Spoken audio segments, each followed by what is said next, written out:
Australian 10 shilling banknotes. Today I'm going to be looking at all the different versions that have been created using this book right here, the Renix Australian Coin and Banknote Values. This is the 32nd edition, and I've got a link to it through the link in my account on my link tree, and you can pick up the book straight from the Renix website through that link right there. But yeah, let's get straight into it. I've got a couple right here, and there's lots of different versions as well. So I'll just move those up a little bit so we can take a look. So this is the pre-decimal section of the book, and this is page 270 in the 32nd edition. So pre-decimal banknotes, 1913 to 1966. And on this page here, it has a bit of a glossary of a number of things. So the signature identification chart, which is really handy to be able to identify which banknote you've got, so you can look at the values of those banknotes. Then we've got the different characters you will see on the banknotes. So portrait identification guide, pre-decimal.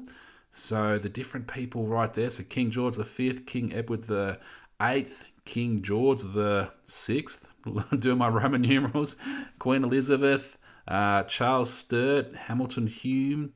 Then we've got Matthew Flinders, Sir John Franklin, and Arthur Phillip.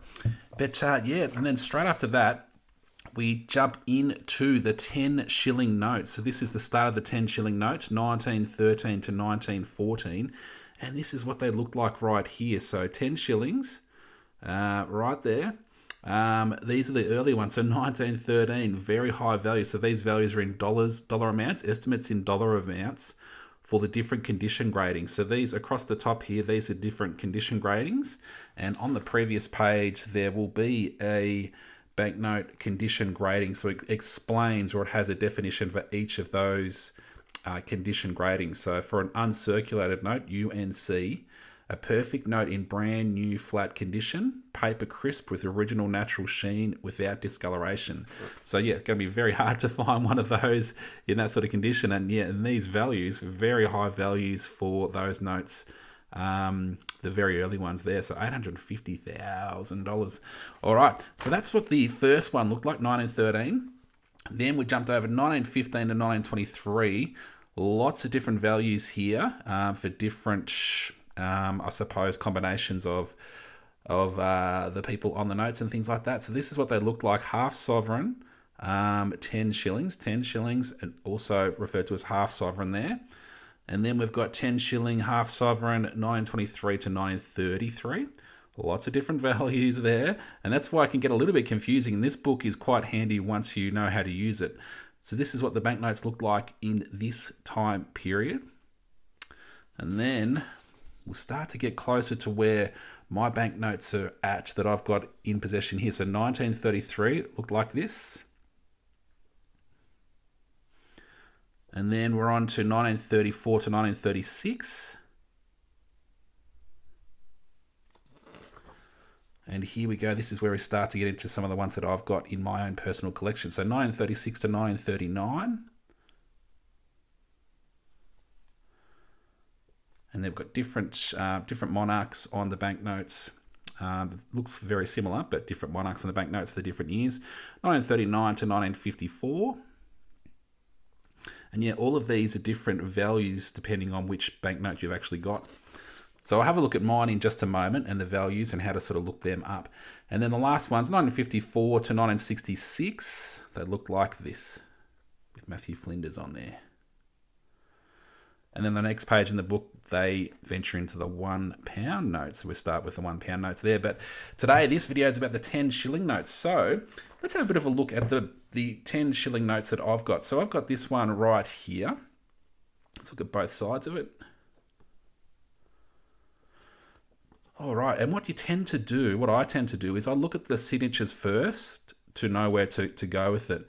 Now, I know just from experience that that's Armitage and McFarlane. But to check that out, we'll go back to that signature identification page, this one right here, and you can start to piece it together. So if you're looking for this signature here, you're looking for the same look of signature right there. So this one right here, so it's an Armitage, HT Armitage is the same signature as that one right there. And then you look at this one and you go, okay, what is that?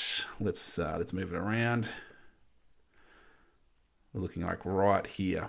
So McFarlane, SG McFarlane. So you know you've got an Armitage McFarlane. So that means when you go to this particular page where those banknotes are, we can start to look it up. So we're looking for Armitage McFarlane. This one here is a Sheen McFarlane. So we come down a little bit, Armitage McFarlane. So the banknote I've got is going to be this, somewhere in this section of values right here. Now, for it to be, most of the banknotes will be in this first row of values. And then these other ones are for the really specific ones. So this one here is a first prefix, and that means it has to have an F24 before the serial number. So if I look at mine, mine's got an F76. And for it to be a last prefix, it has to be a G84, and we know it's not a G84. So that means if it's not either of those two, it's going to fit between F25 and G83, which is where mine fits. So which means it's going to be this first row of values depending on the condition of the banknote. Now the one that I've got here, you can see a fair few creases on the banknote right there. So it's going to be the lower end of these values right here. So it's probably going to be around about that $35 odd value. If you're sort of using this book right there. But yeah, coming down even further, we've got star notes. Star notes are when they've replaced a banknote, it's been damaged in production, and it'll have a little star somewhere through the serial number, around the serial number, so you know it's that, and they can get up there really high in value, those star notes. But that's this particular one. Let's have a look at this one here. So this is a later 10 shilling note. So we go to the last page right here. Now it says here, it's got here, it's a Coombs Wilson. So I know here for the signatures, that's a Coombs and that's a Wilson. So it's a Coombs Wilson, but there's two different Coombs Wilson. This one here is Commonwealth Bank, and this one here is Reserve Bank. And what you do is over here it tells you which one it is. So for the Commonwealth Bank of Australia, it has that underneath the Coombs. And for the Reserve Bank, it has Reserve Bank of Australia under the Coombs. So my note here has Reserve Bank of Australia. So that means I don't need to look at these ones here. Coombs, Wilson, Reserve Bank, and it's going to be somewhere in this little section through here. So it's a AH63. So it's not an, so if it's for a first prefix, it needs to be an AF20, or last prefix AH65. Now mine is an AH63, so it's going to fit in between here. So AF21 to AH64. So it's his first row of values right here.